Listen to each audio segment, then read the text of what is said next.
بسم اللہ الرحمن الرحیم۔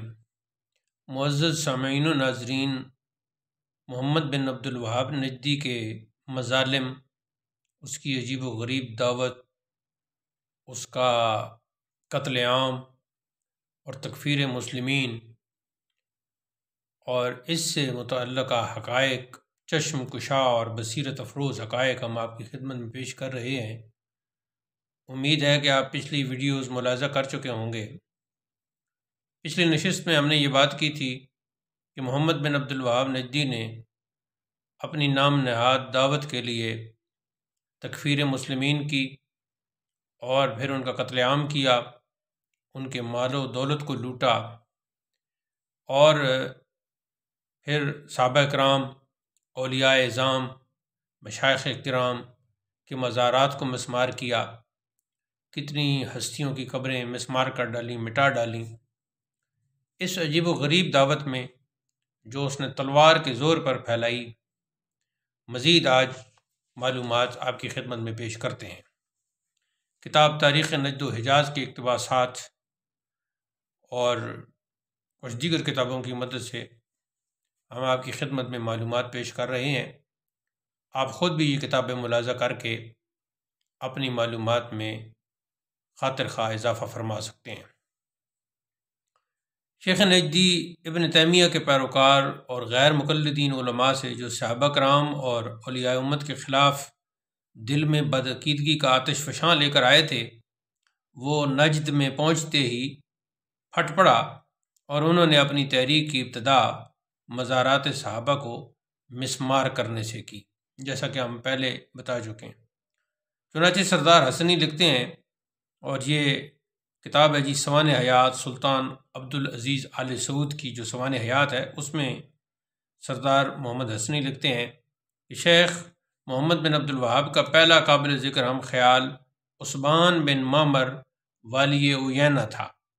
یہ جو عثمان بن معمر والی عیینہ تھا، یہ پہلا وہ شخص تھا جو محمد بن عبد الوہاب نجدی کا ہم خیال تھا۔ شیخ نے اس سے حلف لیا کہ وہ ان مزاروں اور متعلقات کو تلف کرنے میں امداد دے گا۔ ابن معمر نے قبول کیا۔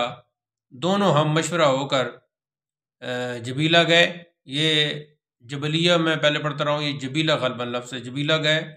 یہاں چند صحابیان رسول کے مزارات تھے، دونوں نے جا کر وہ مزارات مسمار کر دیے۔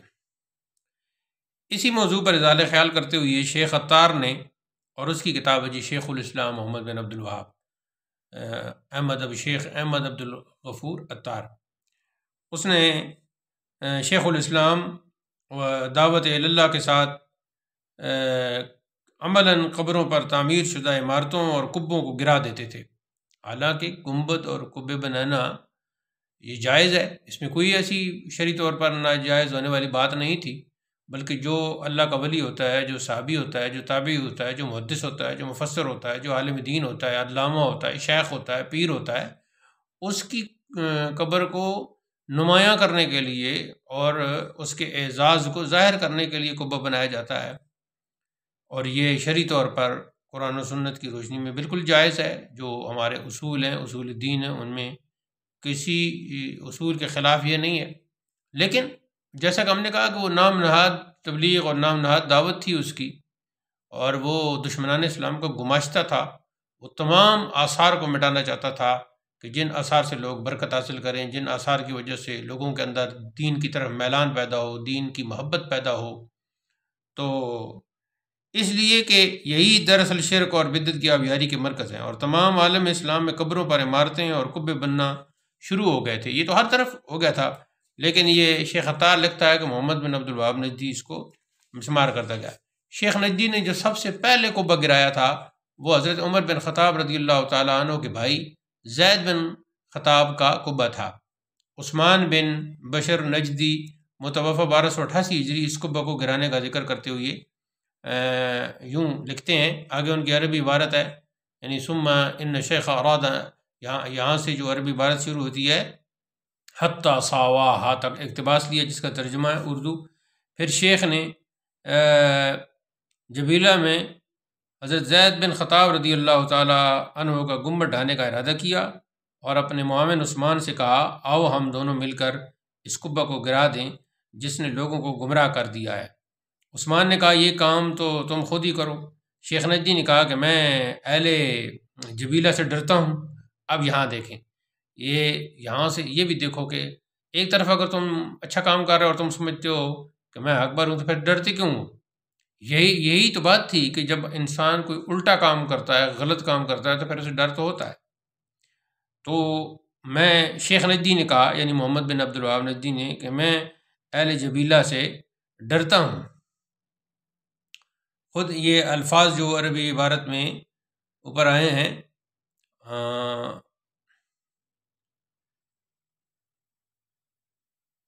خیر یہ ترجمہ ہے۔ ہاں، اس نے کہا کہ فقال الشیخ اخاف من اہل الجبیلۃ، اخاف من اہل الجبیلۃ، کہ میں اہل جبیلہ سے ڈرتا ہوں، وہ ہم پر حملہ کر دیں گے، میں تمہاری معاونت کے بغیر اس قبہ کو گرانے کی طاقت نہیں رکھتا۔ یہ سن کر عثمان اپنے 600 ساتھیوں کے ساتھ شیخ نجدی کو لے کر چل پڑا۔ جب اہل جبیلہ نے دیکھا تو وہ مزاحم ہوئے، لیکن جب عثمان کے آدمی لڑائی کے لیے تیار ہو گئے تو انہوں نے ان کا راستہ چھوڑ دیا۔ جب عثمان قبہ کے پاس پہنچا تو اس نے کہا کہ ہم لوگ قبہ کو ہاتھ نہیں لگائیں گے۔ شیخ نجدی نے کہا مجھے کلاڑی دو۔ پھر شیخ نجدی نے ہاتھ میں کلاڑی لے کر قبہ توڑنا شروع کیا، یعنی خود محمد بن عبد الوہاب نے، حتیٰ کہ اس کو زمین کے ہموار کر دیا۔ شیخ نجدی نے اگرچہ عثمان کی معاونت سے چند مزارات گرا دیے تھے، لیکن جس وسیع منصوبے کو لے کر شیخ نجدی اٹھا تھا اس کی تکمیل کے لیے انہیں ایک مضبوط مرکزی قوت کی ضرورت تھی۔ اس کے لیے پھر محمد بن عبد الوہاب نجدی نے کیا کیا؟ شیخ نجدی نے پھر ابن سعود سے رابطہ کیا۔ شیخ نجدی انبیاء علیہ السلام کی تعظیم اور ان سے طلب شفاعت کے خلاف جو دعوت لے کر اٹھے تھے، اس کی کامیابی کے لیے انہیں تلوار کی قوت کی ضرورت تھی، ورنہ ان کے افکار و عقائد بھی ابن تیمیہ کی طرح صرف کرتاس و کتب تک محدود رہتے۔ یہ باتیں جیسا کہ ہم پہلے بھی کہہ چکے ہیں کہ یہ باتیں تو شیخ ابن تیمیہ نے لکھی تھی، لیکن وہ صرف کاغذ کی حد تک تھا، عملی طور پر اس نے کچھ نہیں کیا تھا۔ عملی طور پر اس کی کاغذ میں لکھی ہوئی باتوں کو محمد بن عبد الوہاب نے جو ہے وہ جامہ پہنایا، عملی جامہ پہنایا۔ تو اس نصب العین کی تکمیل کے لیے ان کی آنکھوں نے نجد کے سرداروں کا جائزہ لینا شروع کیا۔ بالآخر ان کی نگاہوں نے اس مہم کے لیے محمد ابن سعود کا انتخاب کر لیا، اور محمد ابن سعود کی بیوی کے ذریعہ انہوں نے ابن سعود کو اپنا ہم نوا بنا لیا۔ اس موضوع پر اظہار خیال کرتے ہوئے سردار حسنی لکھتے ہیں کہ عیینہ سے شیخ درعیہ میں پہنچے اور اپنے ایک شاگرد ابن سویلم کے ہاں مقیم ہوئے۔ ابن سویلم نے امیر محمد ابن سعود والی درعیہ کی مدد حاصل کرنے کا وعدہ کیا، لیکن امیر درعیہ شروع میں رضامند نہ ہوا۔ شروع میں جو وہ درعیہ کا امیر تھا وہ رضامند نہیں ہوا۔ اس کے بھائی جو اس عرصہ میں شیخ کے بے حد مداح ہو گئے تھے اور بعد میں اس کے بہترین مؤید ثابت ہوئے، امیر کو شیخ کی متابعت کے لیے ترغیب دیتے رہے۔ آخر امیر کی عقل مند اور ہوشیار بیگم کی مدد کے لیے مساعی ہوئی۔ نتیجہ یہ ہوا کہ امیر بھی شیخ کا معترف ہو گیا۔ یہ اقتباس ہے جی سوانح حیات سلطان عبدالعزیز آل سعود صفحہ 42 سردار محمد حسنی کا۔ امیر ابن سعود اور محمد بن عبد الوہاب نجدی کے رابطہ کو ایک وہابی عالم نے قدر تفصیل سے لکھا ہے، اور امیر محمد بن سعود جو شیخ کی دعوت سے پہلے بھی حسن اخلاق میں مشہور تھا، اپنی بیوی کی گفتگو سے متاثر ہوا اور اس کے دل میں شیخ کی محبت گھر کر گئی۔ سب کے اصرار سے اس نے ملنے میں پہل کی اور اخلاق و عقیدت سے پذیرائی کی۔ شیخ نے اپنی دعوت کے اہم حصوں کلمہ لا الہ الا اللہ کا مفہوم اور امر بالمعروف نہی عن المنکر، جس کو جہاد کہتا تھا، لیکن یہاں یہ بات واضح رہے کہ جس جہاد کا ذکر کیا گیا اس کا مطلب عرب کے مسلمانوں کے خلاف تیغ آزمائی تھا۔ یعنی جہاد تو ہوتا ہے نا کافروں کے خلاف، مرتدوں کے خلاف، لیکن یہ جس کو وہ نام نہاد جہاد کہہ رہا تھا یہ مسلمانوں کے خلاف تھا۔ اس پر مختصر سی تقریر کی اور اہل نجد کی برائیوں سے آگاہ کیا اور ان کی اصلاح کی طرف توجہ دلائی۔ امیر متاثر ہوا اور بے ساختہ بول اٹھا، اے شیخ، یہ تو بلا شبہ اللہ اور اس کے رسول صلی اللہ علیہ وسلم کا دین ہے۔ میں آپ کی امداد و اطاعت اور مخالفین توحید سے جہاد کے لیے تیار ہوں، لیکن 2 شرطیں ہیں۔ نمبر 1، اگر ہم نے آپ کی مدد کی اور اللہ نے ہمیں فتح دی تو آپ ہمارا ساتھ نہ چھوڑیں۔ نمبر 2، اہل درعیہ سے فصل کے وقت میں کچھ حصہ مقررہ محصول لیتا ہوں، آپ مجھے اس سے نہ روکیں۔ تو شیخ نے جواب دیا، یعنی محمد بن عبد الوہاب نجدی نے جواب دیا، پہلی شرط بصر و چشم منظور ہے، ہاتھ میں لاؤ، الدم و بالدم والہدم و بالہدم، میرا خون تمہارا خون اور میری تباہی تمہاری تباہی۔ رہی دوسری شرط، سو انشاءاللہ تمہیں فتوحات اور غنیمتوں میں اتنا کچھ مل جائے گا کہ اس خراج کا دل میں خیال بھی نہ آئے گا۔ اور یہ جو جس کو یہ خراج غنیمت کہہ رہا ہے، یہ وہی مسلمانوں کو قتل کرنا اور ان کے مال و دولت کو لوٹنا، اس کو یہ غنیمت کہا جا رہا ہے۔ دیکھو مسلمانوں، یہ محمد بن عبد الوہاب نجدی کیسا خبیث ترین شخص تھا، کیا اس کے منصوبے تھے، اور کیسے اس نے مسلمانوں کا قتل عام کیا، اور کتنے اس نے مظالم ڈھائے، اور کیسے اس نے فرقہ واریت کی بنیاد رکھی۔ آج تک یہ فرقہ واریت پھیلتی چلی جا رہی ہے، پھیلتی چلی جا رہی ہے۔ نام نہاد خبیث الذہن اور خبیث العقل لوگ اس کی اس دعوت کو درست مانتے ہوئے اپنا ایک فرقہ وہ بنائے بیٹھے ہیں اور اپنے آپ کو اس پر جمائے بیٹھے ہیں، اور یہ فرقہ واریت کی جو آگ ہے یہ ابھی بجھی نہیں بلکہ مسلسل جل رہی ہے، اور کتنے ہی لوگ اس میں جل رہے ہیں۔ اب شیخ نجدی نے ابن سعود کی طاقت سے فائدہ اٹھاتے ہوئے اپنے مخالف مسلمانوں کی گردنوں پر کس طرح تیغ آزمائی اور مشق ستم کی، یہ سردار حسنی سے سنیے۔ ان کا اقتباس آتا ہے کہ امیر اور شیخ میں مودت اور موافقت کے اقرار ہوئے، چنانچہ تلوار ابن سعود کی تھی اور مذہب شیخ محمد بن عبد الوہاب کا۔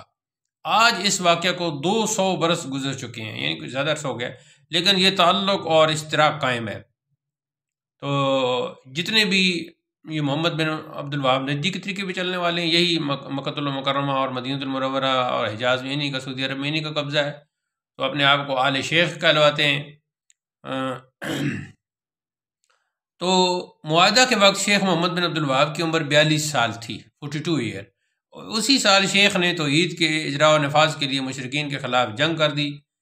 اب یہاں مصنف لکھتے ہیں کہ یاد رہے کہ مشرکین سے مراد عرب کے وہ مسلمان ہیں جو اسلاف کی روایات کو سینوں سے لگائے ہوئے تھے، انبیاء اور اولیاء سے توسل اور استغاثہ کو جائز سمجھتے تھے، اور صحابہ کرام کے قبوں کو احترام کی نگاہ سے دیکھتے تھے۔ لیکن ان کو یہ محمد بن عبد الوہاب نجدی مشرکین کہہ رہا ہے، نعوذ باللہ من ذالک، معاذ اللہ معاذ اللہ۔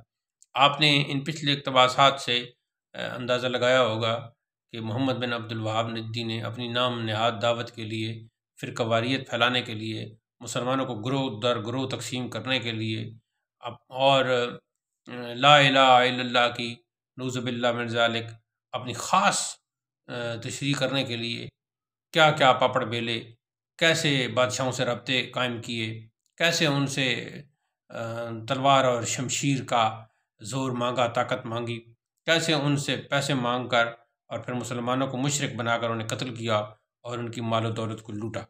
یہ ابھی سلسلہ طویل ہے، کچھ اور اقتباسات بھی ہم نے آپ کی خدمت میں پیش کرنے ہیں، اور آگے پھر کیا کیا جب یہ بزور شمشیر دعوت شروع ہوئی، لڑائی شروع ہوئی، تو کیا کچھ ہوا، اور اس وہابیت کے لیے، اس وہابیت کے تحفظ کے لیے اور اس وہابیت کے فروغ کے لیے کیا کیا ظالمانہ ہتھ کنڈے استعمال کیے گئے، اگلی نشست میں انشاءاللہ ہم آپ کی خدمت میں معلومات پیش کریں گے۔